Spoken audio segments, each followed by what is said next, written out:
What's up, guys? Welcome to another Tuesday tutorial. Before we get into the tutorial though, I gotta announce the winner. So we had the 10K giveaway and we have a winner, and congratulations to Leah B from Indianapolis. So that's crazy, and I just want to thank all you guys for entering. We had tons of entries, like more than I expected, and more than anything, the reason why we're doing this though is because hitting 10K and breaking that 5-digit barrier and really seeing this channel grow and being able to help all you guys is what I'm here for. And I think it's just I can't even. So thanks, Leah. Congratulations. Your tripod is on its way. So huge thanks to everyone again who supports this channel and is helping me to help you guys and just make this community grow and awesome. And it's hard to talk about these things, you know, you just get so excited and nothing comes out the way you want it. Anyways, alright, so today's tutorial. So I just went out for the Perseid meteor shower the other night, and it was pretty cool, like it usually is because it's a meteor shower, and luckily not too many things went wrong, a few things, but anyways, I got some few shots. I started editing those shots, and one of the shots in particular turned out to be kind of, I had to do a lot to fix it because I thought this was going to be the hero shot and it was really great, but then it turns out there was a lot wrong with it. And anyways, point is, I ended up using some techniques in Camera Raw that I don't think are very utilized. And that's what we're going to go over today. So today we're going to talk about how to use local adjustments in Camera Raw to really fix an image. I'm going to use the drift method. Freaking incredible. Round F16 for that to get that sunburst. Alright, so let's get into it. And real quick, I'll just go over my settings. So this is all one image. I shot this at f4, 20 seconds, ISO 6400 at 25 millimeters on my 1635 f4, and I shot it with the 5D Mark IV. So looking on the back of the camera, I was really stoked, obviously because I got the cool meteorite and because I lined up the cactus perfectly with the Milky Way, and you can see Mars up there in the corner, and it all was looking cool in the back of the screen. However, I get it home and then we can immediately see some problems. Alright, so the first thing you'll notice is the white balance is wonky. We have a white balance issue here, and we have a major white balance issue here, and that's because I lit this cactus up with a lume cube, and I forgot to gel the lume cube, so it's by default very, very blue. So the first thing we need to do is balance this out. And the reason why we can't do global adjustments is because if I want the sky to be cooler in temperature, so let's slide that down. So that's where I want the sky, but now look at the ground. That won't work. So we're gonna have to paint in a local adjustment to fix that. So before I do that real quick, I'm gonna go in here and do my chromatic aberration and my lens correction, and I'm just gonna increase that just a bit more because I know there's a bit more to it. Okay, so local adjustments for Camera Raw. You're going to find that right here in this adjustment brush. You can also hit K on your keyboard for that. And you can control this brush one of two ways. You can right click, hold it down, you'll see those arrows pop up, and then you can drag it to determine the size. Or you can hit the bracket keys just like in Photoshop. Both of those will control the size of the brush. So we've got the local thing. I want a feather that is not too high but not too low because I'm going to get a little detailed in there. And then I want a flow that's about the same so that I can. So the first thing I want to do is I want to zero all this out. So I know I'm going to be working with temperature, so I'm just going to hit the plus button. That will zero everything out because it will keep the last parameters that you set from the last time that you used it.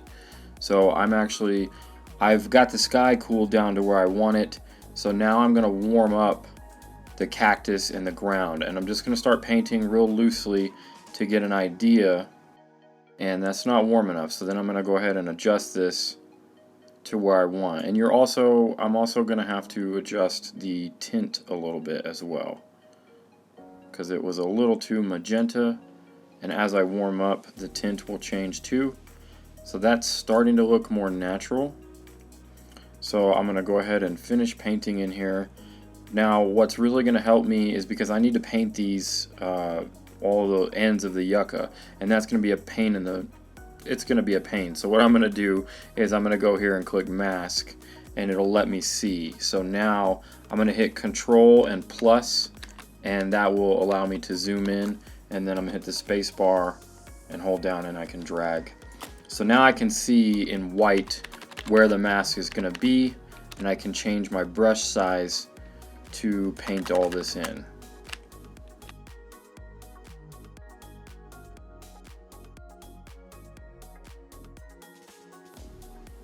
Okay, so now that that part's done, I can take the mask, unselect the visibility of the mask, and I can just kind of check to see if I need any more tweaking. I'm going to slide this tint back down a little bit more green. Now if you're like me and you have some OCD issues, there's a few areas in here that I want to fix. So I'm going to go click on the erase tab, and then you can control the amount of feather again with that too, and then you can come in here and fix some of these areas. Okay, that looks good. So I'm going to turn the mask off again and look at the color down here. Okay, so I'm much happier with that now. That's looking much better. The sky is where we want, and the yucca is where we want. So now I'm going to start working on the Milky Way. So I want to bring out the Milky Way a little bit more, and again, the best way to do that is going to be with the adjustment brushes. So I'm going to go back into here, and I'm going to make sure new selected, which by default it is, and I'm going to, the first thing I want to do is add some clarity, so I'm going to click the plus, and that's going to bring it up by default plus 25, but more importantly, it's going to zero everything else out. So I'm going to click it again because I want a bit more, and then I'm also going to add, I want the Milky Way to pop a little more, so I'm going to bring up these whites a little bit, and then I'm going to bring up the highlights a little bit, and I'm going to bring up the contrast, and maybe just a pinch of dehaze. And again, you can click your mask to see where that's at, and then I'm going to increase those whites even more. Alright, so that's looking a lot better. Now I'm going to go over here to new. I'm going to create another new one, and you see I have a lot of green in here, and I don't like that. So I'm going to go ahead and fix that by adding a bit of magenta to this area. And maybe just slightly desaturate it. So that's fixing that problem. So now that might be a little too much. I'm going to back it down just a hair. That's looking better. Now I'm just going to maybe clean up this sky overall just with a little bit of clarity and a little bit of whites. But I'm not going to paint in where I did the Milky Way because I've already done that stuff, so I'm just going to paint in around it. And there we go. Now this area right here is still bugging me, so I'm going to decrease the tint a little bit more and increase the temperature just a little bit more. Alright, that's better. That's a little bit warmer. Okay, so then to get back to the regular global adjustments, we go back to H, or the hand up there, and that'll get you back to the regular thing. So if you just want to increase the clarity just slightly for the whole image overall. One more thing that I do want to do globally is I want to go in here to the detail, the two little triangles, and since I shot this at 6400, I want to go ahead and up the luminance noise reduction a little bit by about 20, and I'm going to bring this color up and the color detail and the color smoothness a little bit. That's going to help smooth out the noise because I added a bunch of clarity and this was already a noisy image, so that's going to increase that. So that's like the one thing that I'm going to do globally on this, and I think that's looking a lot better. I'm going to go ahead and do a global saturation increase too. Alright, so there it is, opened up in Photoshop. So from there we can do even just a little bit more local adjustments with some masks, and I can go in here and tweak that a little bit, but I don't want to do the whole thing, so I'm going to hit Control I to invert it, and then B for brush, and then bring my brush size up with the bracket key, and then drop my opacity, and then just paint in that over the overlay, over the Milky Way.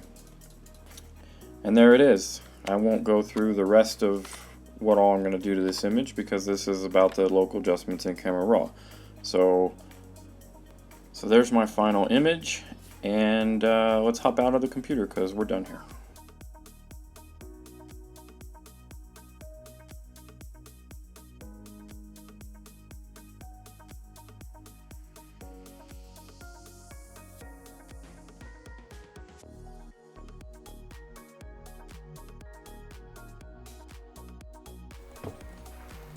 Alright, there it is. So I hope that gives you guys a better understanding of how to use local adjustments and the power that they can have over really being able to fix an image you might not have thought was fixable.